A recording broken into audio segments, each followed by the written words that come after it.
সকাল সকাল এই মনোমুগ্ধকর পাহাড়ের দৃশ্য মনকে একদম শীতল করার জন্য যথেষ্ট। বর্তমানে মহাদেও নদীতে পানি নেই বললেই চলে। ট্রাই করতেছি একদম পাহাড়ের উপরে ওঠার। বাংলাদেশ বর্ডার গার্ড আসলে এই এরিয়াটাতে ঢুকতে দেয় না।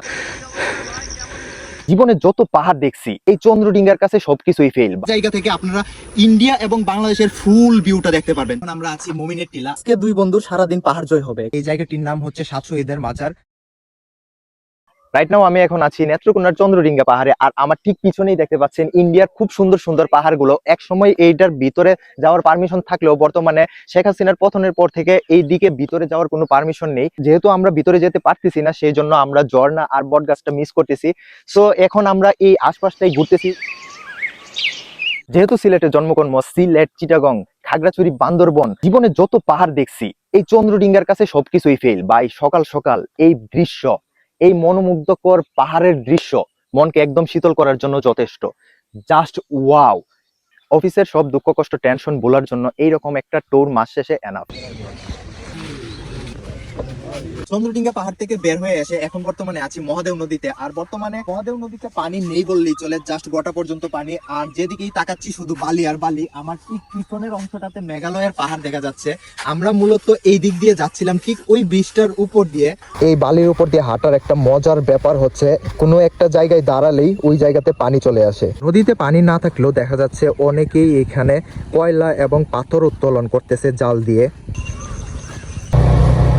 আমার ঠিক সামনেই একটা পাহাড় রয়েছে, অসম্ভব সুন্দর।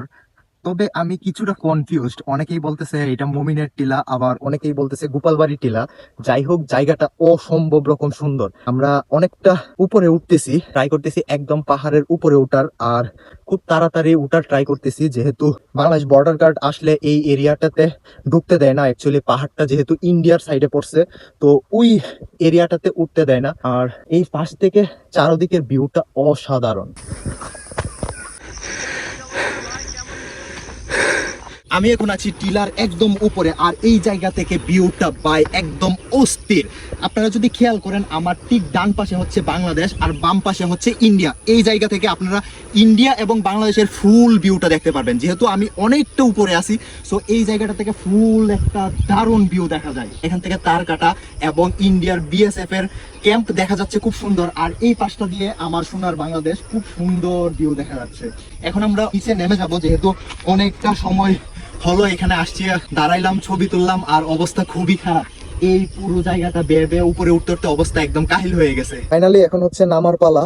আর উঠতে যে কষ্টটা হইছে, এখন নামতে আরো বেশি কষ্ট মনে হইতেছে, কারণ পায়ের ব্যালেন্স রাখাটা খুবই ঝামেলা। যেহেতু পাহাড়টা হচ্ছে একদম ছোট ছোট পাথরের সংমিশ্রণে, সো জুতা অনেক স্লিপ করে।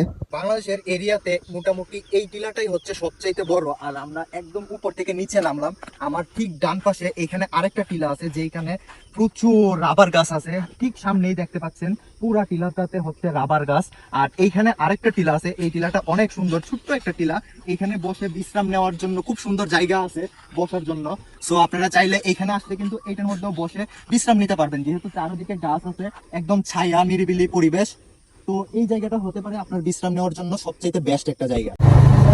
বঙ্গটিলা থেকে ঘুরে এখন আমরা আছি মোমিনের টিলা। আর আমার ডানে এবং বা পাশে দুই দিকেই দেখতে পাচ্ছেন দুইটা টিলা। আর এটা হচ্ছে জেলা পরিষদ ডাক বাংলো। এইদিকে একটা বিশাল সিঁড়ি আছে, আমরা সিঁড়ি বেয়ে এখন মোমিনের টিলায় উঠবো। এইদিকে উঠে ওই দিক দিয়ে আবার নেমে যাব। অ্যাকচুয়ালি এইখানে তেমন কিছু নাই, জাস্ট দুইটা টিলা আছে। জাস্ট আমরা এখন উপরে উঠে দেখবো যে মূলত এই পাশ থেকে কি রকম ভিউ দেখা যায়। তো চলুন একটু উপরে উঠা যাক। আজকে দুই বন্ধু সারাদিন পাহাড় জয় হবে। অ্যাকচুয়ালি পাহাড় তো নয়, এইগুলা হচ্ছে টিলা। সো দুই বন্ধু মিলে একের পর এক টিলা জয় করতেছি। মোমিনের টিলার উপর থেকে যদি ভিউটা একটু দেখাই, জাস্ট এইরকম একটা ভিউ পাবেন এখানে আসলে।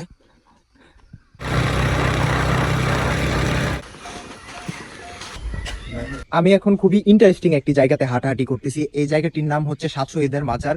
আমার ডান দিকে এবং বাঁ দিকে দুই দিকেই হচ্ছে ইন্ডিয়ার বর্ডার। আর ঠিক সামনের যে সরু জায়গাটা দেখা যাচ্ছে, এটা হচ্ছে বাংলাদেশের আয়তন। আর এইখানেই হচ্ছে সাত শহীদের মাজার আমার ঠিক পিছনে। আর আমার বাঁ দিকে যদি একটু লক্ষ্য করেন, এইদিকে হচ্ছে গণেশ্বরী নদী। এই জায়গাটিতে আমরা প্রায় অনেকক্ষণ যাবত বসে আছি, কারণ এইখানে অনেক ধরনের গাছ আছে। আর এত বাতাস, এত মনোমুগ্ধকর জায়গাটা যে আপনি আসলে এখান থেকে যেতেই মন চাবে না। কলমাকান্দা পাঁচগাঁও ঘুরে এখন যাচ্ছি দুর্গাপুরে। জায়গাটা অনেকটাই হচ্ছে আমাদের সিলেটের জাফলং এর মতো সিঁড়ি চীনামাটির পাহাড়ে।